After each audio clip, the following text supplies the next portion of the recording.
J'ai pris une décision il y a longtemps que la prière est centrale dans la vie chrétienne.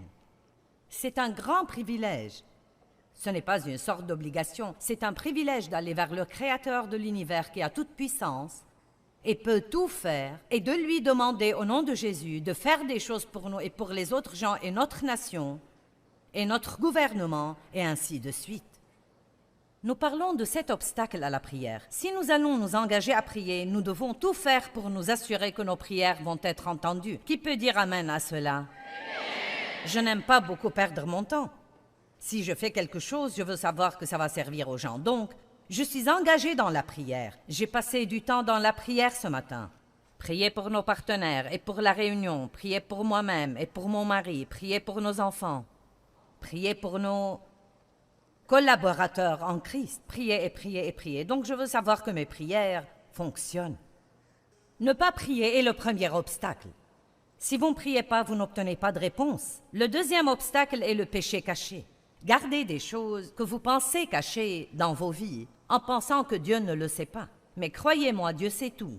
Et le seul intérêt de la confession, c'est votre bénéfice. Il veut que nous mettions cela à la lumière, que nous réglions le problème parce que, pour être honnête, chaque fois qu'il y a un péché caché, il y a une oppression aussi ou une conscience coupable. Vous n'êtes pas libre. Et il est très important, quand nous venons à Dieu demander quoi que ce soit, de venir avec fermeté. Amen. Venir avec fermeté ne signifie pas nécessairement être bruyant, mais cela veut dire que vous avez une assurance confiante. Hébreux 4, 15 et 16. Nous avons un grand prêtre qui n'est pas impuissant à compatir à nos faiblesses. Au contraire, il a été tenté comme nous en toutes choses sans commettre de péché. J'aime beaucoup le fait que Jésus comprend mes combats. J'aime cela. Et ensuite, au verset 16, approchons-nous donc, parce qu'il comprend. Approchons-nous donc avec assurance du trône de grâce. Approchons-nous avec assurance du trône de grâce, même si nous ne sommes pas parfaits en tout. Souvenons-nous qui nous sommes en Christ. Recevons le pardon que Dieu offre et ensuite venons avec assurance au trône afin d'obtenir miséricorde et de trouver grâce pour être secourus dans nos besoins. Ne pensez-vous pas que c'est extraordinaire de pouvoir pécher, obtenir le pardon et quand même aller avec assurance devant le trône de la grâce de Dieu et obtenir l'aide? Je ne sais pas où vous pourriez trouver un marché comme celui-là. Et il oublie nos péchés. Il les éloigne de nous aussi loin que l'Est est éloigné de l'Ouest. Le troisième obstacle est le doute. Le doute. Qui a déjà été envahi par le doute? 25%, le reste d'entre vous ont une foi parfaite. Allez, vous n'êtes pas aussi fatigués. Je suis envahi par le doute. Je prie au sujet de quelque chose ou je prends une certaine décision et puis, dans ma tête, je vais entendre « Merci Seigneur, tout ce qui vient dans ma tête n'est pas forcément ma pensée, beaucoup de cela vient de Satan qui utilise ma tête comme un dépôt d'ordures. » Donc, juste parce que vous avez un doute dans votre tête, cela ne veut pas dire que vous avez un doute dans votre cœur. Mais si vous écoutez ce qui est dans votre tête, au lieu de faire attention à ce qui est dans votre cœur, vous allez être trompé et Satan va vous voler votre réponse. Je peux vous dire que quand vous demandez à Dieu quelque chose, que vous faites un pas de foi et qu'il va y avoir un progrès dans votre vie, que Satan va venir et essayer de planter de petites graines de doute. Ça ne va pas arriver. Qui crois-tu que tu es? Regarde combien de temps ça fait depuis les choses que tu as faites. Ça ne va pas arriver. C'est tout. Ça ne va pas arriver. Bon, j'ai trouvé une clé efficace pour moi et j'espère que ça va vous bénir. Et vraiment, dans les 3 ou 4 derniers mois, ça a été prépondérant pour moi. Et j'enseignais cela en Afrique quand j'étais là-bas récemment. Et je pense que régulièrement, Dieu me donne une petite pensée vraiment très puissante qui devient un principe et qui œuvre dans le cœur de mon enseignement. Comme par exemple, je n'en suis pas où il faut que je sois, mais merci Seigneur, je n'en suis plus où j'en étais. Je suis bien et je suis sur le chemin. Si vous m'avez beaucoup entendu prêcher, vous avez entendu cela. Et donc, une autre chose que je dis beaucoup est si vous faites ce que vous pouvez, Dieu va faire ce que vous ne pouvez pas faire. De petites phrases qui disent beaucoup. Donc j'ai trouvé une de ces petites clés quand le doute vient m'attaquer et je vais partager cela avec vous dans les minutes qui viennent. Mais d'abord, nous allons regarder quelques passages. Jacques 1, 5 jusqu'à 8. Je suis si contente que vous soyez ici, et moi avec vous. Ok, si quelqu'un d'entre vous manque de sagesse, ça veut dire si vous vous trouvez dans une situation et vous ne savez pas quoi faire. Est-ce que j'ai quelqu'un ici? Bien.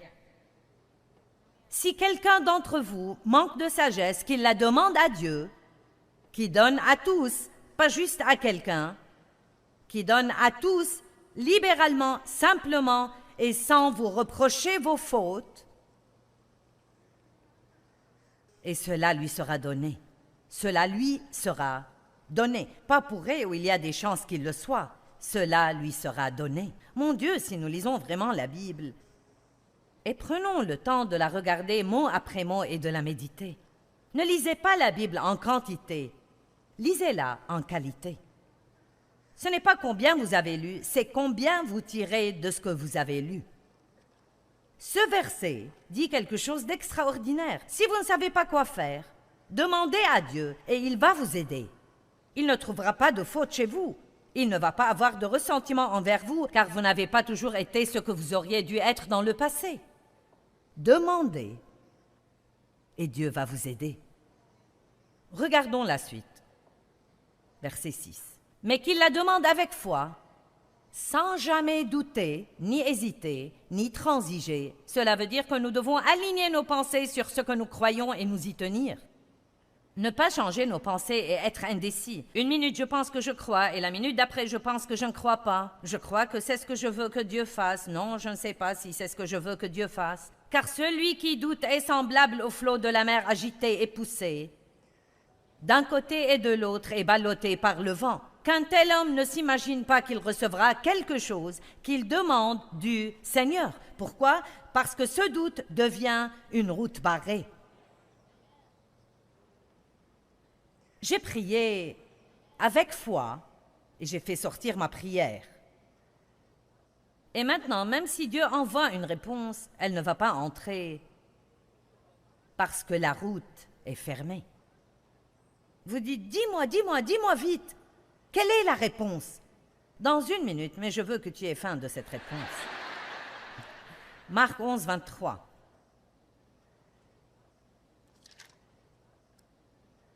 C'est si simple que c'en est effrayant. Je vous le dis en vérité, si quelqu'un dit à cette montagne, ôte-toi de là et jette-toi dans la mer, et s'il ne doute point en son cœur, mais croit que ce qu'il dit arrive, il le verra s'accomplir. Ça serait une formidable occasion de faire une série sur la bouche, mais impossible aujourd'hui. C'est pourquoi je vous dis, tout ce que vous demandez en priant, soyez confiants et assurés, et croyez que vous l'avez reçu et vous le verrez s'accomplir. Vous voyez, quand on prie pour quelque chose, on ne l'obtient pas immédiatement. Il dit, tu pries, tu crois et tu reçois. Mais le temps d'attente est ce qui nous met en difficulté. Si nous avions immédiatement un résultat quand nous prions, personne n'aurait de problème.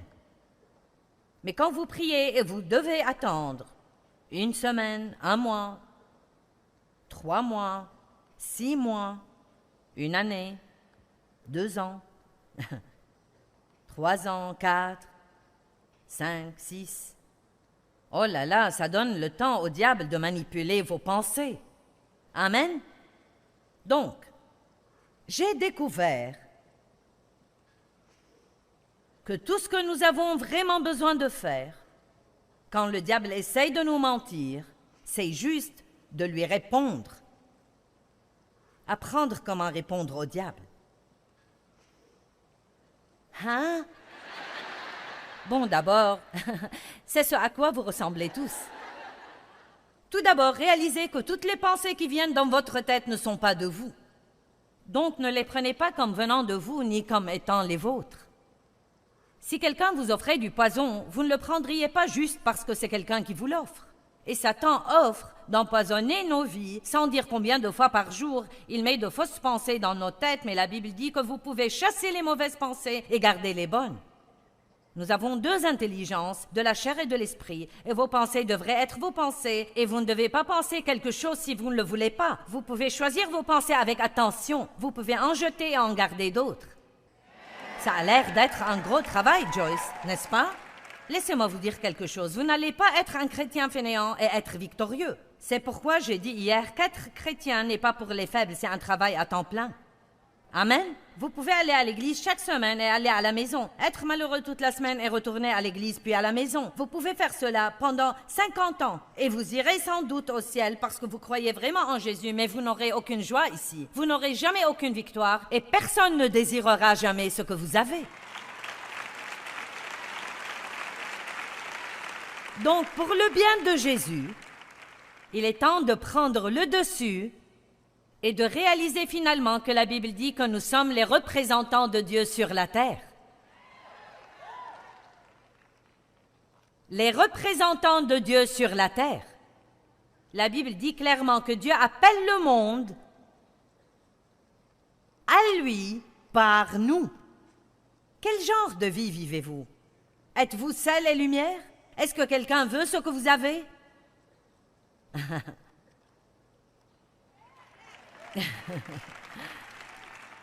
Je vous laisse avec cette pensée.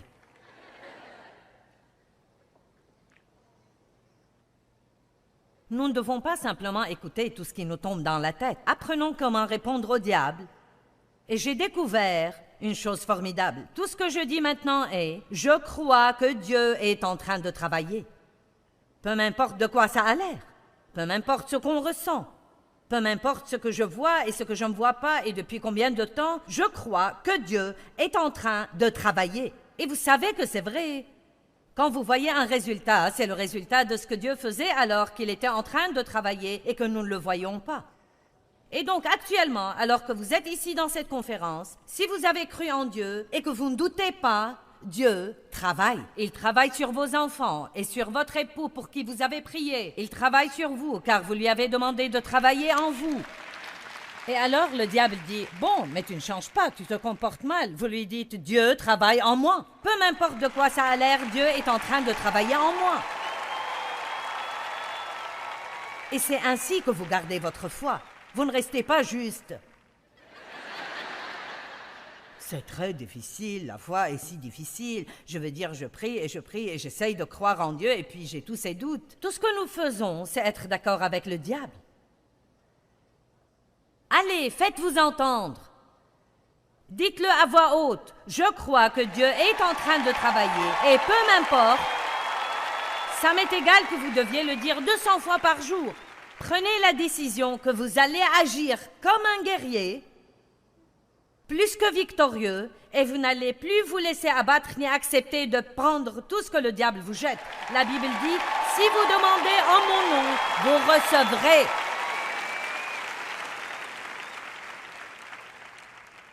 Quand nous prions pour des choses qui concernent d'autres gens, je pense que c'est ce qui prend le plus de temps parce que Dieu ne va pas ignorer la volonté de quelqu'un d'autre et leur faire faire quelque chose juste parce que nous le voudrions. Mais je vous dis une chose, il va les mettre sur écoute nuit et jour. Et je pense que parfois nous devons juste prier pour savoir comment prier pour quelqu'un. Ne commencez pas juste à prier pour quelqu'un selon votre volonté. Comme par exemple, je veux dire, disons juste que vous connaissez quelqu'un qui a un surpoids excessif et vous savez que ça le gêne et vous voulez l'aider. Donc, nous pouvons juste dire, « Oh Dieu, aide-les à perdre du poids. Aide-les, Seigneur. » Comme si ça allait juste tomber d'eux. Mais le fait est qu'ils vont perdre du poids quand ils auront un désir suffisamment fort pour faire ce qu'il faut pour perdre du poids. Donc maintenant, je prie que Dieu donne aux gens un désir et une volonté suffisamment forts pour faire ce qui est juste et qu'ils ne renoncent pas quand ça devient difficile. Il faut que nous arrêtions de demander à Dieu de tout faire pour nous et réaliser qu'il nous donne la force de faire ce qu'il y a à faire. Vous m'entendez? Dieu nous donne la force de faire ce qu'il y a à faire. Donc nous ne voulons pas seulement prier « Oh Dieu, sors-moi de mes dettes ». Dieu, j'ai vécu comme un malade financièrement. Maintenant, sors-moi de mes dettes. Non, nous disons Dieu, quand je dois aller faire des courses et que je vais être en ville, si je peux ne pas y aller parce que j'ai déjà prouvé que je n'agis pas bien quand je vais faire du shopping. Mais quand je dois y aller, Dieu, aide-moi, aide-moi, aide-moi, aide-moi à ne pas acheter des trucs que je ne peux pas me permettre d'acheter. Aide-moi. Pas juste, oh Dieu, sors-moi de mes dettes. Oh Dieu, fais-moi perdre du poids.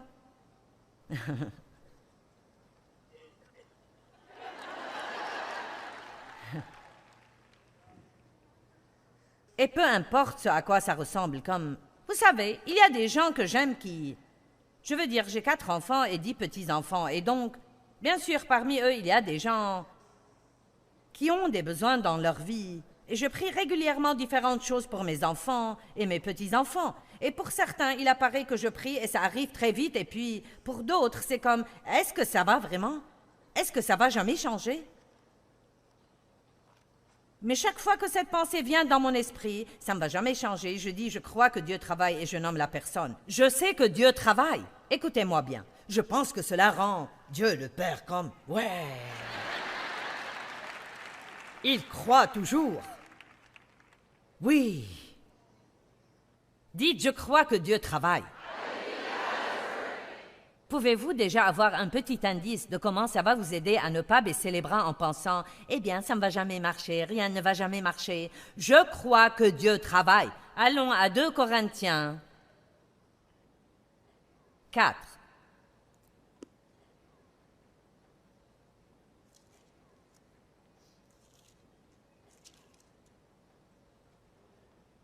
Regardez d'abord le verset 8. Nous sommes pressés, troublés et oppressés, de toute manière et de tous côtés, mais non écrasés. Nous sommes embarrassés, nous sommes perplexes et incapables de trouver la voie de sortie, mais pas désespérés.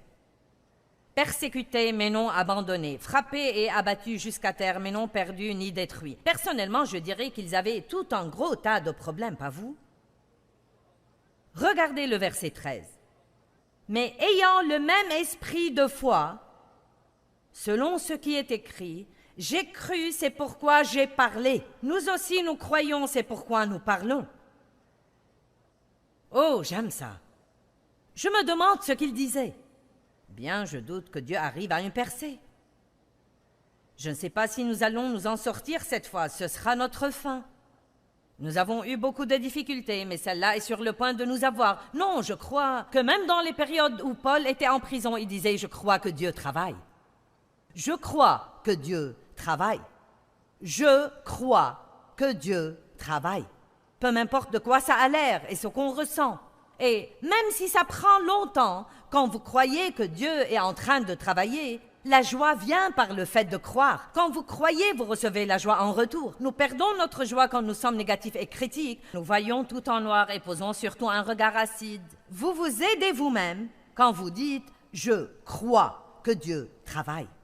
Si vous ne connaissez pas la puissance qu'il y a dans la proclamation à voix haute de la parole, je n'ai pas le temps de tout vous dire à propos de cette merveilleuse chose.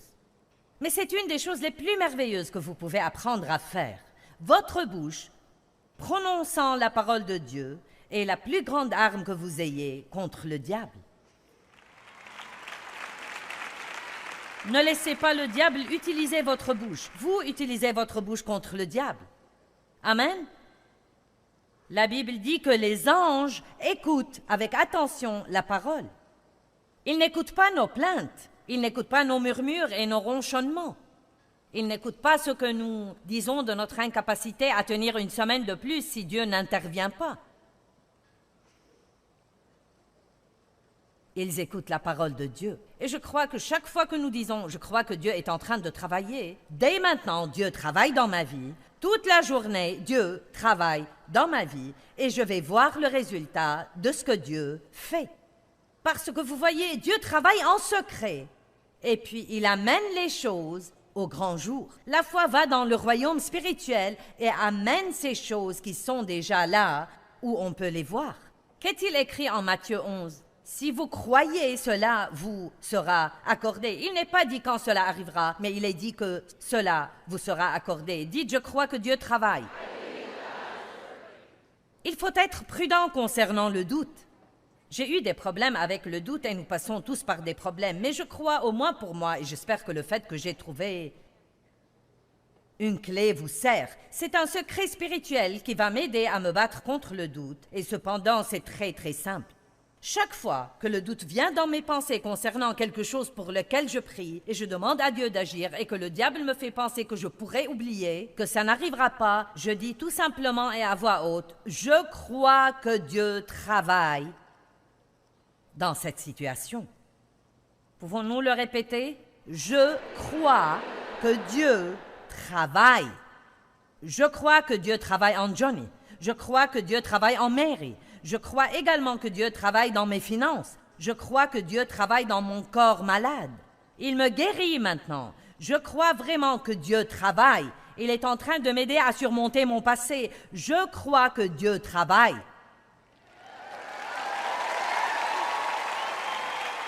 Amen. Vous dites assez et le diable va vous laisser tranquille et aller chez quelqu'un qui l'écoutera. Je pense qu'il est important pour nous de réaliser que c'est un privilège que Dieu nous a donné de demander des choses en son nom. Bien, je veux dire, c'est juste... C'est incroyable. C'est comme... Ça mériterait que nous prenions une journée pour y penser. Quel privilège! Donc sûrement, nous voulons être sûrs que ces autres choses soient en ordre afin que nous obtenions les réponses que Dieu veut nous donner. Égoïsme. Dieu ne répond pas aux prières égoïstes, égocentriques qui sont le fruit de mauvaises motivations. Marc 8, 34 nous dit combien c'est important que nous laissions Dieu nous délivrer de notre égoïsme. Appelant à lui la foule en même temps que ses disciples. Imaginez la scène. Jésus est debout, peut-être sur un rocher, prêchant aux gens dans un champ. Et il dit, regardez, si vous voulez me suivre, reniez-vous vous-même, oubliez-vous, ignorez-vous, daignez-vous connaître vous-même, perdez-vous de vue, vous et tous vos intérêts propres. Bon, ça n'a pas l'air très drôle. Qu'il prenne sa croix et se joigne à moi comme disciple et adhère à mon parti, qu'il s'attache à moi continuellement en se collant à moi. Ce passage met la confusion dans la tête des gens parce que ça n'a pas vraiment l'air amusant. Oubliez-vous vous-même, perdez-vous de vue. Mais l'idée, c'est très simplement que si nous arrêtons de prendre soin de nous-mêmes, alors Dieu va le faire. Et laissez-moi vous dire qu'il va faire un bien meilleur travail que ce qu'aucun de nous ne fera jamais. Dieu peut obtenir pour vous plus en un seul moment que vous ne sauriez le faire dans une vie entière. Dieu peut vous donner plus de joie intérieure que ce que vous pourrez acheter ou que ce soit. Mets ta joie dans le Seigneur et il comblera les désirs de ton cœur. Soumets-lui tes voies et il les fera réussir. Comment se fait-il que, quand vous avez un problème sérieux, ou quand j'ai eu un problème sérieux plusieurs fois, même si j'ai pu aider d'autres personnes dans leurs problèmes, je ne peux m'aider moi-même.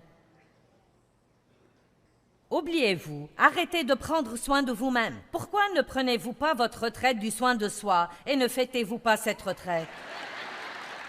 Maintenant, ne prenez pas ce que je dis de manière déséquilibrée. Je ne dis pas de ne pas prendre soin de vous ou de ne pas investir en vous-même. Je ne dis pas de ne pas faire des choses pour soi-même. Je dis de ne pas être une personne égoïste centrée sur elle-même où tout dans votre vie est à votre sujet. Et la façon dont vous pouvez le savoir est simplement en vous demandant « Qu'est-ce que je fais qui rend la vie de quelqu'un d'autre meilleure ?» Les prières par la foi sont puissantes et vous devriez dire « Qu'est-ce qu'une prière par la foi ?» Je pense que souvent les gens prient par devoir ou par obligation, mais qu'il n'y a pas vraiment de foi. Ils parlent peut-être en direction de Dieu, au lieu de vraiment parler à Dieu en croyant que Dieu veut travailler pour nous. Donc quand vous priez, croyez que Dieu travaille pour vous sans tenir compte de ce à quoi la situation ressemble ou de ce qu'on ressent. Vous savez, j'aime beaucoup la parole de Dieu parce qu'elle m'a littéralement changé et elle a changé ma vie. Et c'est vraiment un processus sans fin et c'est vraiment un voyage formidable pour moi. Je marche avec Dieu depuis un long, long moment et je continue d'apprendre chaque jour de ma vie.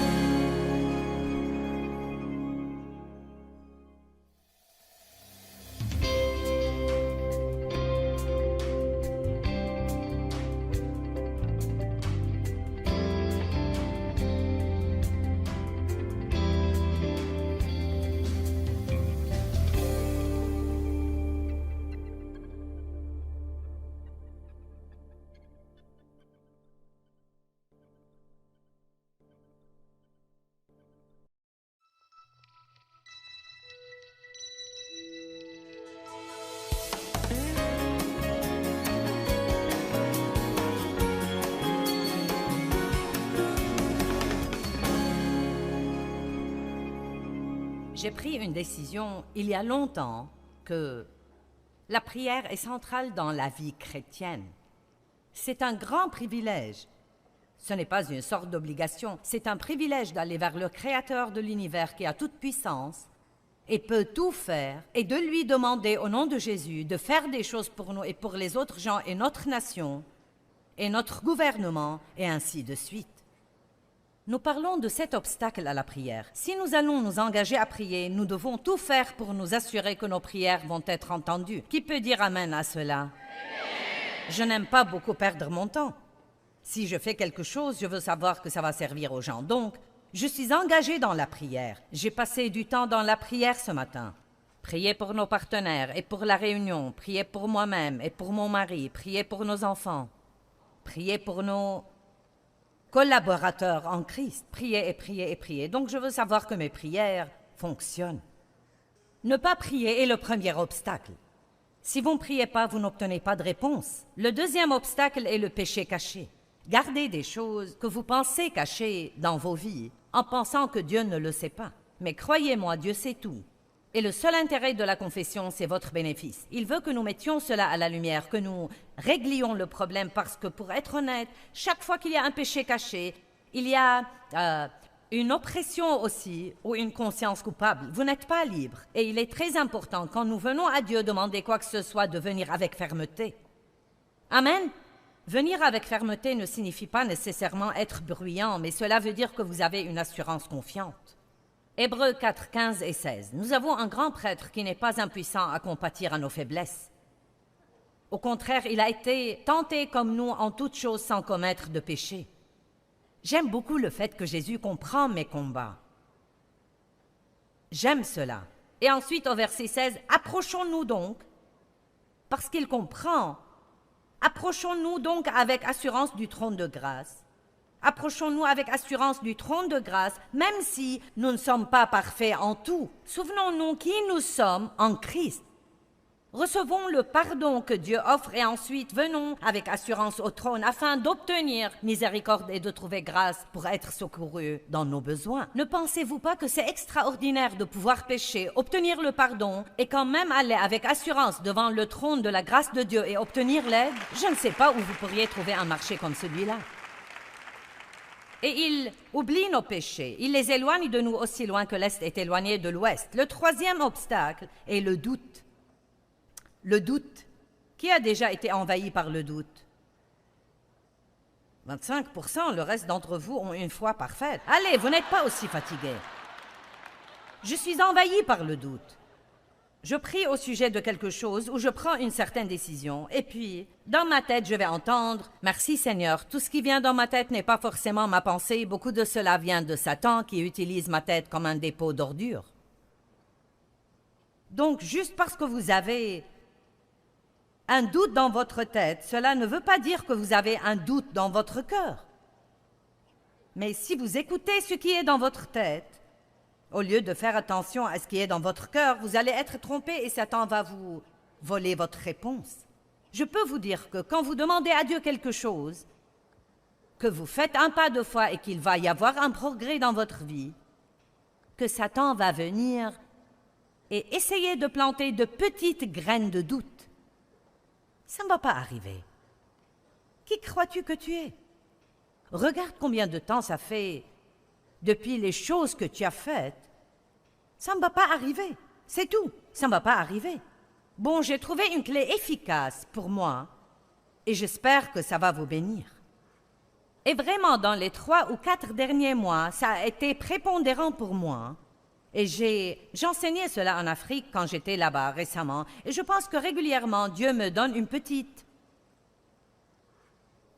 pensée vraiment très puissante qui devient un principe et qui œuvre dans le cœur de mon enseignement. Comme par exemple, je n'en suis pas où il faut que je sois, mais merci Seigneur, je n'en suis plus où j'en étais. Je suis bien et je suis sur le chemin. Si vous m'avez beaucoup entendu prêcher, vous avez entendu cela. Et donc, une autre chose que je dis beaucoup est, si vous faites ce que vous pouvez, Dieu va faire ce que vous ne pouvez pas faire. De petites phrases qui disent beaucoup.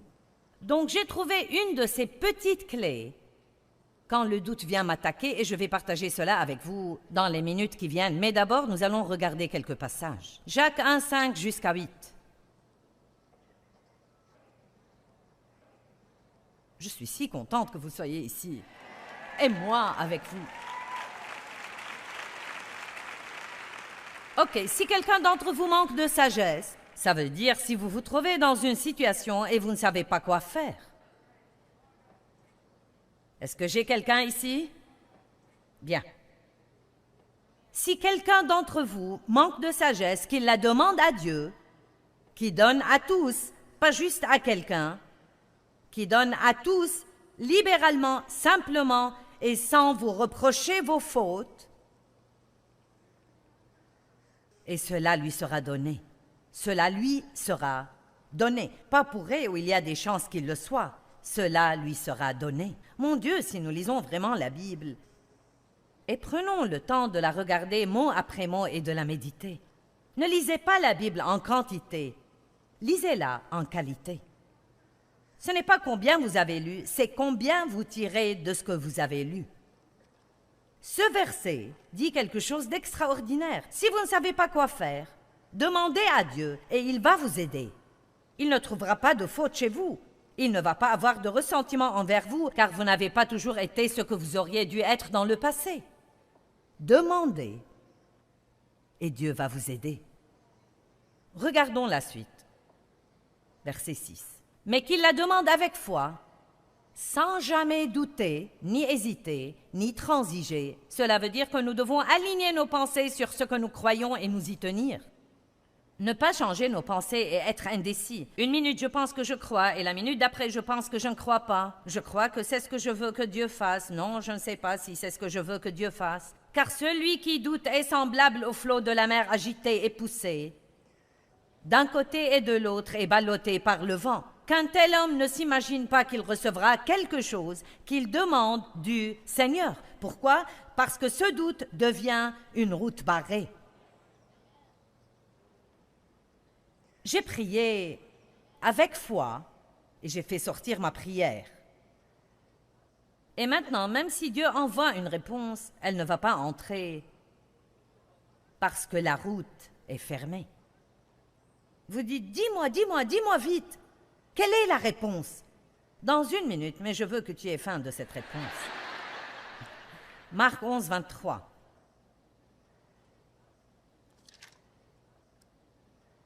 C'est si simple que c'en est effrayant. Je vous le dis en vérité, si quelqu'un dit à cette montagne, ôte-toi de là et jette-toi dans la mer, et s'il ne doute point en son cœur, mais croit que ce qu'il dit arrive, il le verra s'accomplir. Ça serait une formidable occasion de faire une série sur la bouche, mais impossible aujourd'hui. C'est pourquoi je vous dis, tout ce que vous demandez en priant, soyez confiants et assurés, et croyez que vous l'avez reçu et vous le verrez s'accomplir. Vous voyez, quand on prie pour quelque chose, on ne l'obtient pas immédiatement. Il dit, tu pries, tu crois et tu reçois. Mais le temps d'attente est ce qui nous met en difficulté. Si nous avions immédiatement un résultat quand nous prions, personne n'aurait de problème. Mais quand vous priez et vous devez attendre 1 semaine, 1 mois, 3 mois, 6 mois, 1 année, 2 ans, 3 ans, 4, 5, 6. Oh là là, ça donne le temps au diable de manipuler vos pensées. Amen. Donc, j'ai découvert que tout ce que nous avons vraiment besoin de faire, quand le diable essaye de nous mentir, c'est juste de lui répondre. Apprendre comment répondre au diable. Hein? Bon, d'abord, c'est ce à quoi vous ressemblez tous. Tout d'abord, réalisez que toutes les pensées qui viennent dans votre tête ne sont pas de vous. Donc, ne les prenez pas comme venant de vous, ni comme étant les vôtres. Si quelqu'un vous offrait du poison, vous ne le prendriez pas juste parce que c'est quelqu'un qui vous l'offre. Et Satan offre d'empoisonner nos vies sans dire combien de fois par jour il met de fausses pensées dans nos têtes, mais la Bible dit que vous pouvez chasser les mauvaises pensées et garder les bonnes. Nous avons 2 intelligences, de la chair et de l'esprit, et vos pensées devraient être vos pensées, et vous ne devez pas penser quelque chose si vous ne le voulez pas. Vous pouvez choisir vos pensées avec attention, vous pouvez en jeter et en garder d'autres. Ça a l'air d'être un gros travail, Joyce, n'est-ce pas? Laissez-moi vous dire quelque chose, vous n'allez pas être un chrétien fainéant et être victorieux. C'est pourquoi j'ai dit hier qu'être chrétien n'est pas pour les faibles, c'est un travail à temps plein. Amen. Vous pouvez aller à l'église chaque semaine et aller à la maison, être malheureux toute la semaine et retourner à l'église puis à la maison. Vous pouvez faire cela pendant 50 ans et vous irez sans doute au ciel parce que vous croyez vraiment en Jésus, mais vous n'aurez aucune joie ici. Vous n'aurez jamais aucune victoire et personne ne désirera jamais ce que vous avez. Donc, pour le bien de Jésus, il est temps de prendre le dessus et de réaliser finalement que la Bible dit que nous sommes les représentants de Dieu sur la terre. Les représentants de Dieu sur la terre. La Bible dit clairement que Dieu appelle le monde à lui par nous. Quel genre de vie vivez-vous? Êtes-vous sel et lumière? Est-ce que quelqu'un veut ce que vous avez?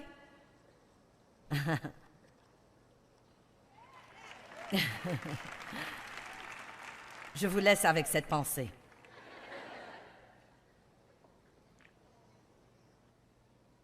Nous ne devons pas simplement écouter tout ce qui nous tombe dans la tête. Apprenons comment répondre au diable.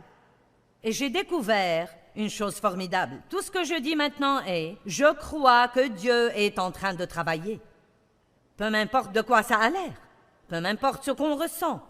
Peu m'importe ce que je vois et ce que je ne vois pas et depuis combien de temps, je crois que Dieu est en train de travailler. Et vous savez que c'est vrai. Quand vous voyez un résultat, c'est le résultat de ce que Dieu faisait alors qu'il était en train de travailler et que nous ne le voyons pas. Et donc actuellement, alors que vous êtes ici dans cette conférence, si vous avez cru en Dieu et que vous ne doutez pas, Dieu travaille. Il travaille sur vos enfants et sur votre époux pour qui vous avez prié. Il travaille sur vous car vous lui avez demandé de travailler en vous. Et alors le diable dit « Bon, mais tu ne changes pas, tu te comportes mal. » Vous lui dites « Dieu travaille en moi. » Peu m'importe de quoi ça a l'air, Dieu est en train de travailler en moi. Et c'est ainsi que vous gardez votre foi. Vous ne restez pas juste. C'est très difficile, la foi est si difficile. Je veux dire, je prie et j'essaye de croire en Dieu et puis j'ai tous ces doutes. Tout ce que nous faisons, c'est être d'accord avec le diable. Allez, faites-vous entendre. Dites-le à voix haute. Je crois que Dieu est en train de travailler et peu m'importe, ça m'est égal que vous deviez le dire 200 fois par jour. Prenez la décision que vous allez agir comme un guerrier, plus que victorieux, et vous n'allez plus vous laisser abattre ni accepter de prendre tout ce que le diable vous jette. La Bible dit, si vous demandez en mon nom, vous recevrez.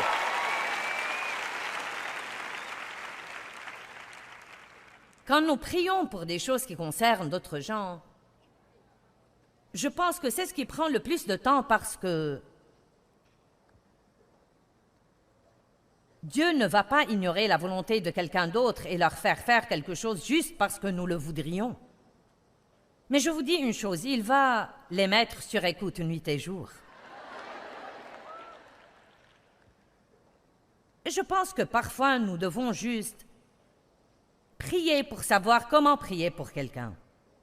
Ne commencez pas juste à prier pour quelqu'un selon votre volonté. Comme par exemple, je veux dire, disons juste que vous connaissez quelqu'un qui a un surpoids excessif et vous savez que ça le gêne et vous voulez l'aider. Donc, nous pouvons juste dire « Oh Dieu, aide-les à perdre du poids. Aide-les, Seigneur. » Comme si ça allait juste tomber d'eux. Mais le fait est qu'ils vont perdre du poids quand ils auront un désir suffisamment fort pour faire ce qu'il faut pour perdre du poids. Donc maintenant, je prie que Dieu donne aux gens un désir et une volonté suffisamment forts pour faire ce qui est juste et qu'ils ne renoncent pas quand ça devient difficile. Il faut que nous arrêtions de demander à Dieu de tout faire pour nous et réaliser qu'il nous donne la force de faire ce qu'il y a à faire. Vous m'entendez? Dieu nous donne la force de faire ce qu'il y a à faire. Donc nous ne voulons pas seulement prier « Oh Dieu, sors-moi de mes dettes ». Dieu, j'ai vécu comme un malade financièrement, maintenant sors-moi de mes dettes. Non, nous disons Dieu, quand je dois aller faire des courses et que je vais être en ville, si je peux ne pas y aller parce que j'ai déjà prouvé que je n'agis pas bien quand je vais faire du shopping. Mais quand je dois y aller, Dieu, aide-moi, aide-moi, aide-moi, aide-moi à ne pas acheter des trucs que je ne peux pas me permettre d'acheter. Aide-moi. Pas juste « Oh Dieu, sors-moi de mes dettes. Oh Dieu, fais-moi perdre du poids. »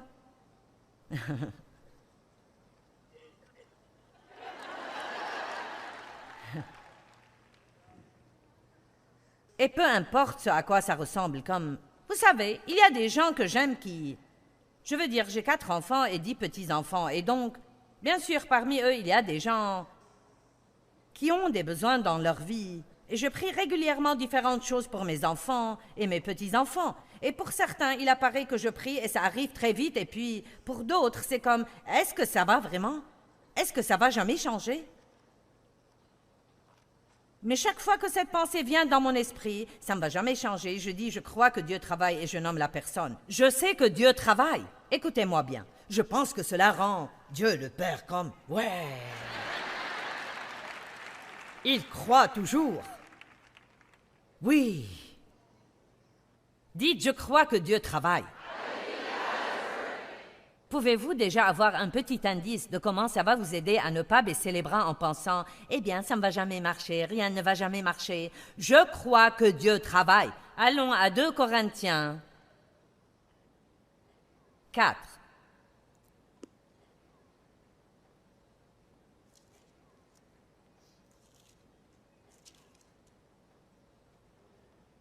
Regardez d'abord le verset 8. Nous sommes pressés, troublés et oppressés, de toute manière et de tous côtés, mais non écrasés. Nous sommes embarrassés, nous sommes perplexes et incapables de trouver la voie de sortie, mais pas désespérés. Persécutés, mais non abandonnés. Frappés et abattus jusqu'à terre, mais non perdus ni détruits. Personnellement, je dirais qu'ils avaient tout un gros tas de problèmes, pas vous? Regardez le verset 13. Mais ayant le même esprit de foi, selon ce qui est écrit, j'ai cru, c'est pourquoi j'ai parlé. Nous aussi, nous croyons, c'est pourquoi nous parlons. Oh, j'aime ça. Je me demande ce qu'il disait. Bien, je doute que Dieu arrive à une percée.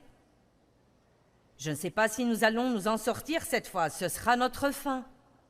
Nous avons eu beaucoup de difficultés, mais celle-là est sur le point de nous avoir. Non, je crois que même dans les périodes où Paul était en prison, il disait « Je crois que Dieu travaille. Je crois que Dieu travaille. Je crois que Dieu travaille. » Peu m'importe de quoi ça a l'air et ce qu'on ressent.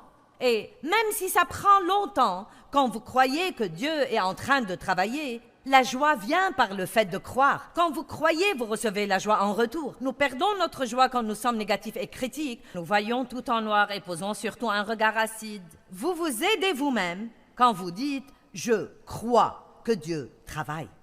Si vous ne connaissez pas la puissance qu'il y a dans la proclamation à voix haute de la parole, je n'ai pas le temps de tout vous dire à propos de cette merveilleuse chose.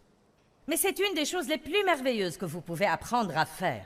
Votre bouche, prononçant la parole de Dieu, est la plus grande arme que vous ayez contre le diable. Ne laissez pas le diable utiliser votre bouche. Vous utilisez votre bouche contre le diable. Amen. La Bible dit que les anges écoutent avec attention la parole. Ils n'écoutent pas nos plaintes, ils n'écoutent pas nos murmures et nos ronchonnements. Ils n'écoutent pas ce que nous disons de notre incapacité à tenir une semaine de plus si Dieu n'intervient pas. Ils écoutent la parole de Dieu. Et je crois que chaque fois que nous disons « je crois que Dieu est en train de travailler », dès maintenant, Dieu travaille dans ma vie. Toute la journée, Dieu travaille dans ma vie et je vais voir le résultat de ce que Dieu fait. Parce que vous voyez, Dieu travaille en secret et puis il amène les choses au grand jour. La foi va dans le royaume spirituel et amène ces choses qui sont déjà là où on peut les voir. Qu'est-il écrit en Matthieu 11 ? Si vous croyez cela vous sera accordé. Il n'est pas dit quand cela arrivera, mais il est dit que cela vous sera accordé. Dites, je crois que Dieu travaille. Il faut être prudent concernant le doute. J'ai eu des problèmes avec le doute et nous passons tous par des problèmes, mais je crois au moins pour moi, et j'espère que le fait que j'ai trouvé une clé vous sert. C'est un secret spirituel qui va m'aider à me battre contre le doute, et cependant c'est très très simple. Chaque fois que le doute vient dans mes pensées concernant quelque chose pour lequel je prie et je demande à Dieu d'agir et que le diable me fait penser que je pourrais oublier, que ça n'arrivera pas, je dis tout simplement et à voix haute, je crois que Dieu travaille dans cette situation. Pouvons-nous le répéter? Je crois que Dieu travaille. Je crois que Dieu travaille en Johnny. Je crois que Dieu travaille en Mary. Je crois également que Dieu travaille dans mes finances. Je crois que Dieu travaille dans mon corps malade. Il me guérit maintenant. Je crois vraiment que Dieu travaille. Il est en train de m'aider à surmonter mon passé. Je crois que Dieu travaille.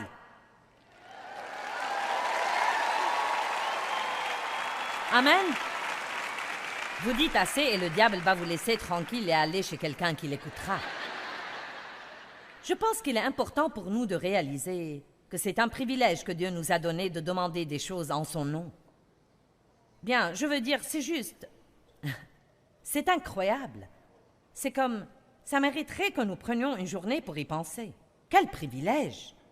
Donc sûrement, nous voulons être sûrs que ces autres choses soient en ordre afin que nous obtenions les réponses que Dieu veut nous donner. Égoïsme. Dieu ne répond pas aux prières égoïstes, égocentriques, qui sont le fruit de mauvaises motivations. Marc 8, 34 nous dit combien c'est important que nous laissions Dieu nous délivrer de notre égoïsme. Appelant à lui la foule en même temps que ses disciples. Imaginez la scène. Jésus est debout, peut-être, sur un rocher, prêchant aux gens dans un champ. Et il dit, regardez, si vous voulez me suivre, reniez-vous vous-même, oubliez-vous, ignorez-vous, daignez-vous connaître vous-même, perdez-vous de vue, vous et tous vos intérêts propres. Bon, ça n'a pas l'air très drôle. Qu'il prenne sa croix et se joigne à moi comme disciple et adhère à mon parti, qu'il s'attache à moi continuellement se collant à moi.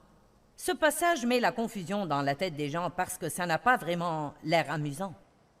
Oubliez-vous vous-même, perdez-vous de vue.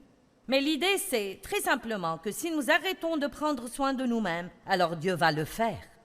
Et laissez-moi vous dire qu'il va faire un bien meilleur travail que ce qu'aucun de nous ne fera jamais. Dieu peut obtenir pour vous plus en un seul moment que vous ne sauriez le faire dans une vie entière. Dieu peut vous donner plus de joie intérieure que ce que vous pourrez acheter ou que ce soit.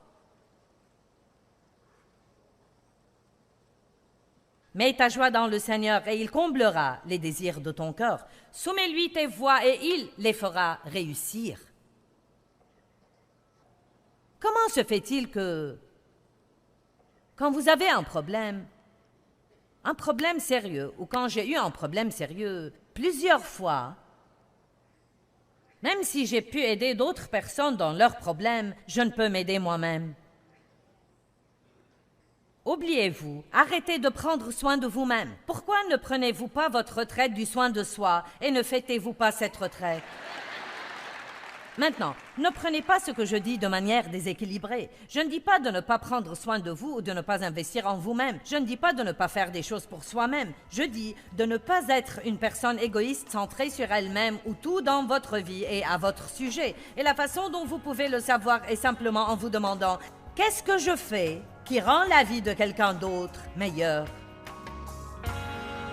Les prières par la foi sont puissantes et vous devriez dire « Qu'est-ce qu'une prière par la foi ?» Je pense que souvent les gens prient par devoir ou par obligation, mais qu'il n'y a pas vraiment de foi. Ils parlent peut-être en direction de Dieu, au lieu de vraiment parler à Dieu en croyant que Dieu veut travailler pour nous. Donc quand vous priez, croyez que Dieu travaille pour vous sans tenir compte de ce à quoi la situation ressemble ou de ce qu'on ressent.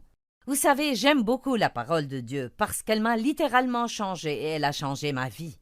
Et c'est vraiment un processus sans fin et c'est vraiment un voyage formidable pour moi. Je marche avec Dieu depuis un long moment et je continue d'apprendre chaque jour de ma vie.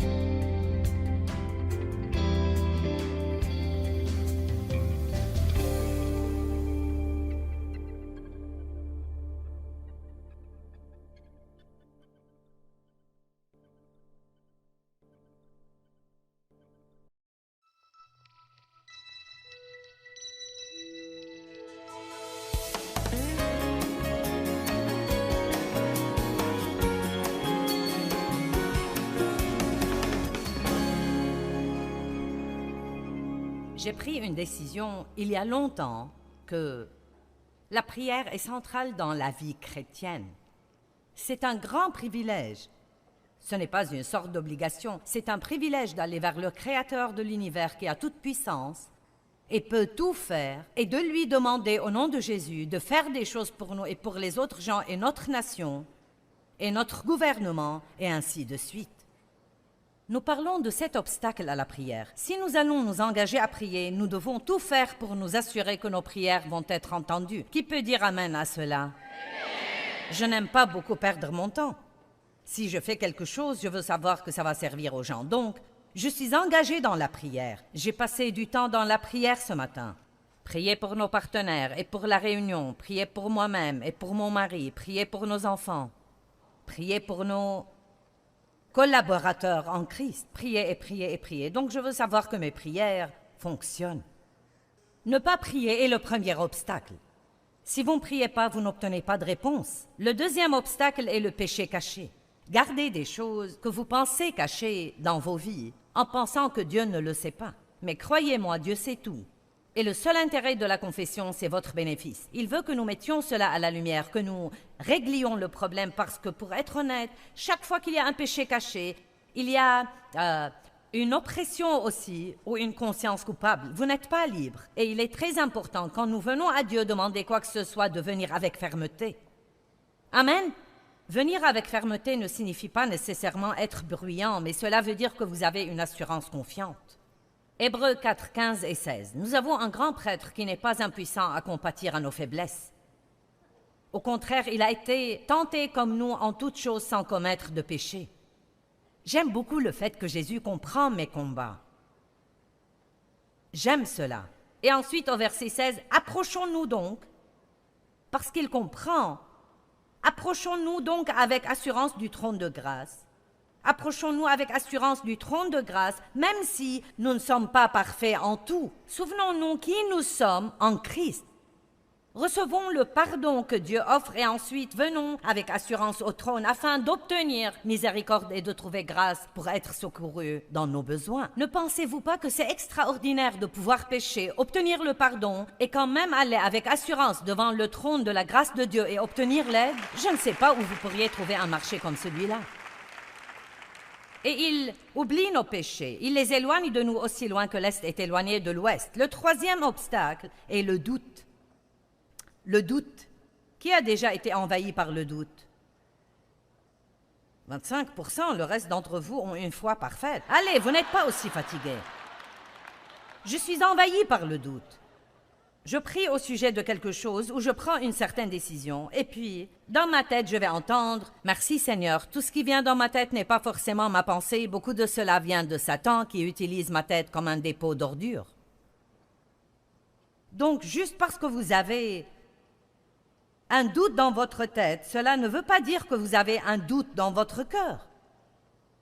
Mais si vous écoutez ce qui est dans votre tête, au lieu de faire attention à ce qui est dans votre cœur, vous allez être trompé et Satan va vous voler votre réponse.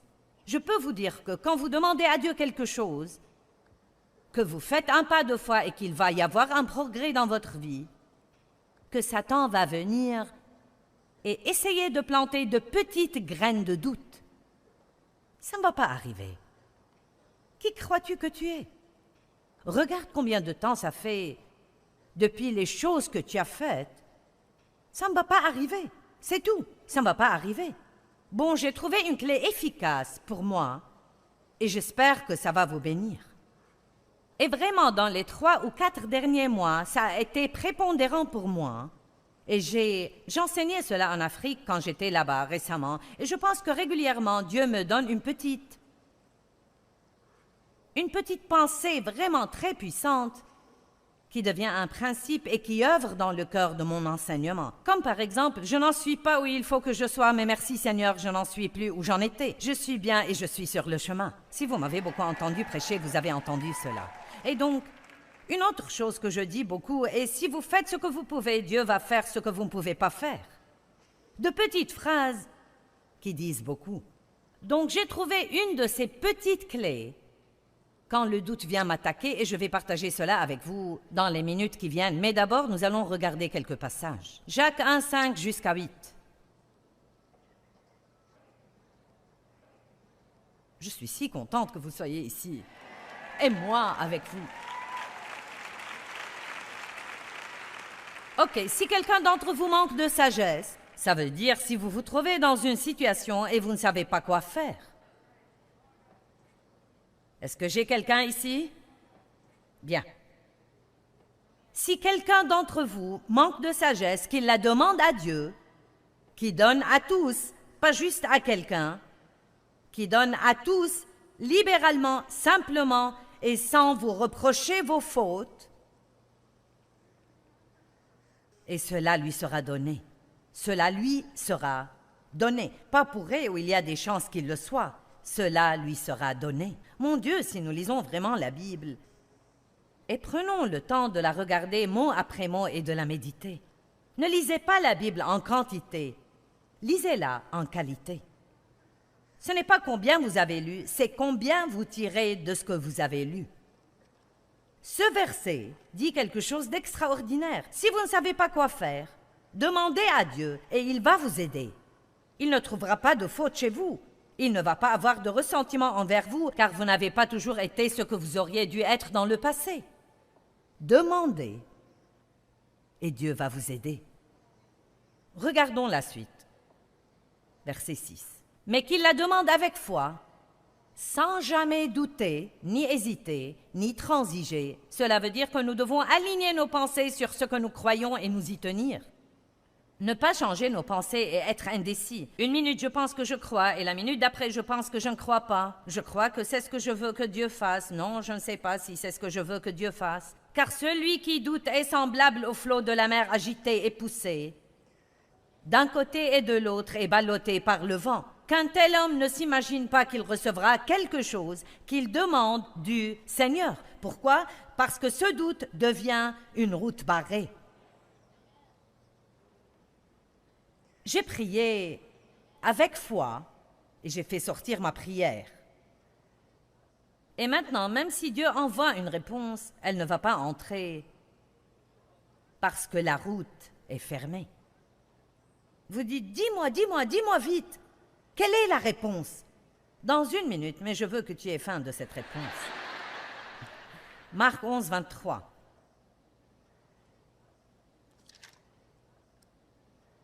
C'est si simple que c'en est effrayant. Je vous le dis en vérité, Si quelqu'un dit à cette montagne, ôte-toi de là et jette-toi dans la mer, et s'il ne doute point en son cœur, mais croit que ce qu'il dit arrive, il le verra s'accomplir. Ça serait une formidable occasion de faire une série sur la bouche, mais impossible aujourd'hui. C'est pourquoi je vous dis, tout ce que vous demandez en priant, soyez confiants et assurés, et croyez que vous l'avez reçu et vous le verrez